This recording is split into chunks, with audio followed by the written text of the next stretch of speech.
Now for the next DIY. I think this is a Shore Living candle holder. I found it in the Shore Living section. It's tinted like blue. And then I also found this cool like teal candle holder from the Dollar Tree.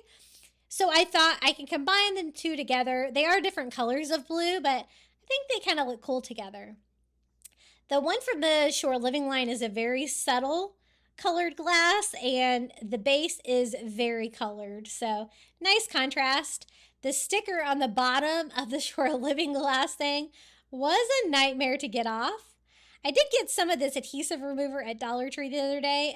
It's kind of like a Goo Gone. It seems to work pretty well, but I did have to get the label off kind of first and then get the rest of the residue off. Now for this one, I thought we could use some more of the little fairy garden sea creatures.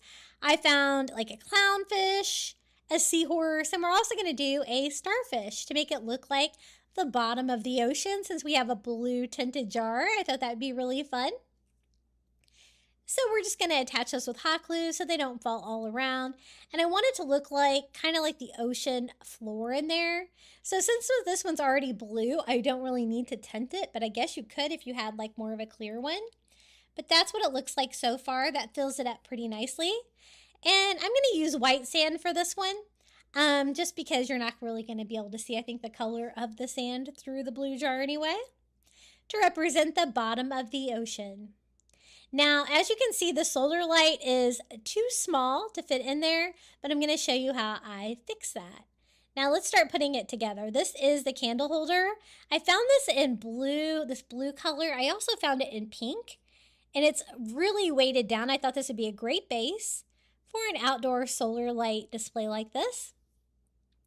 And I just sit the jar right on top, gluing that in place.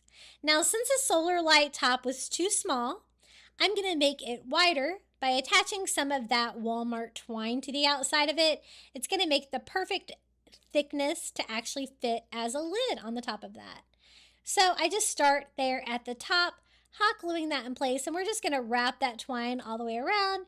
It's going to add a decorative touch, but it's definitely also going to be functional.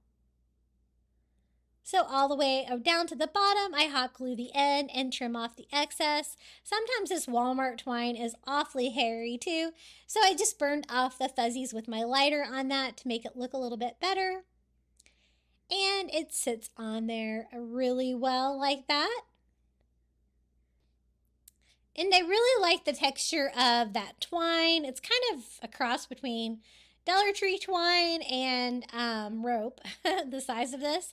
So I'm actually going to add some more of it around the base here between the candle holder and the jar to provide a little bit more texture, kind of make it all go together. So I just wrap that around a few times to kind of cover that area of the candle holder. Try not to move it around too much because I want that E6000 to sit up to attach it, but this is how it turned out. We have our little seahorse, clownfish, and starfish in the sand in the little blue tinted jar. It's kind of like a blue iridescent on that like teal heavy duty base that hopefully will provide a little bit more weight to the bottom of it so it won't fall over. Now this is what it looks like lit up at night. Super cute. You can still see that blue tint of the jar, which kind of adds to the underwater theme that I was going for.